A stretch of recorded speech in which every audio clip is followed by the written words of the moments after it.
It took my breath away. And we must make sure that you do not appear here again. Bailiff, whack his pee-pee.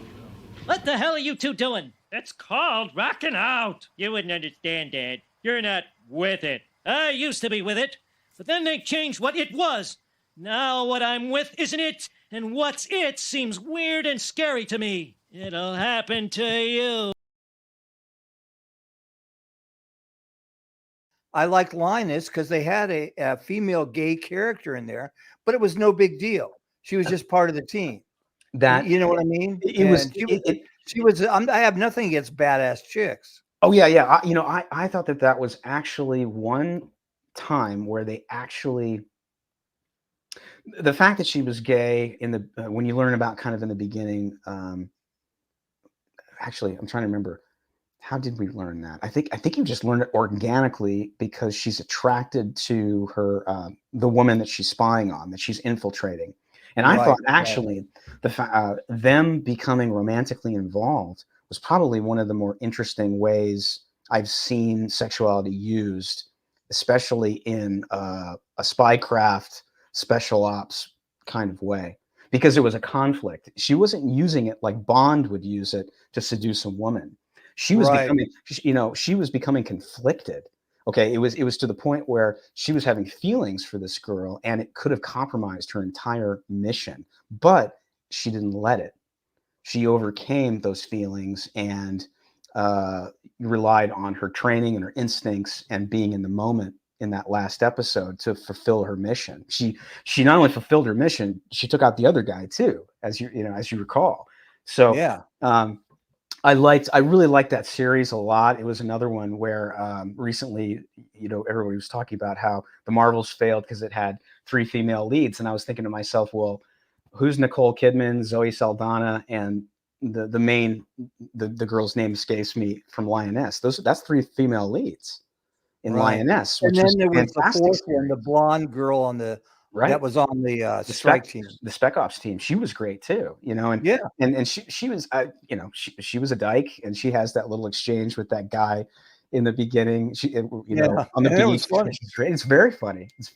But yeah, Taylor actually took a character who was with a man in the beginning, and then finds herself attracted to her target. And I just thought, it wasn't cliched. It was natural. It happened within the storyline, and it provided a really, really interesting conflict, not only for the mission, but within her personally. How do I do this? I'm falling in love with this girl, and I have to kill her father. I just thought that was a great choice, and there was nothing woke about it whatsoever. I think it's probably one of the most interesting conflicts that is derived from sexuality. And I just thought this is something that like Paul Verhoeven would do, because Paul Verhoeven. Oh, that's a good analogy. He's a real troublemaker. He's one of those auteur troublemaker directors, which Hollywood doesn't go to anymore because he's a troublemaker and he's a loudmouth. And Paul's a real artist. And I just think about things like Basic Instinct, which had the gay community up in arms when it came out because they thought that it gave a negative viewpoint of gay people, especially lesbians. And Paul was put in a really interesting position because Paul is a leftist. I don't agree with Paul Verhoeven's politics. He's a socialist, but I love his movies, man. I adore his movies. I think he's made some of the best movies of the last 40 years, and I'd even put Flesh and Blood up there as one of those great movies, which is probably one of he would consider a flop, but RoboCop, Total Recall, Basic Instinct. He was on a real roll in the 90s and making just these definitive movies. Yeah. But Paul was put in this position where he's a leftist, he's a liberal. He's got all these liberals coming after him, telling him to, they hate his movie, they censor his movie, to alter his art because it has this anti-gay message that, as if Basic Instinct is going to paint the entire gay community as a bunch of serial killers. You want to talk about insulting everyone's intelligence? It's make believe, give me a break. And that's kind of what he said. He came out and was just like, fuck you people. I'm not changing my movie.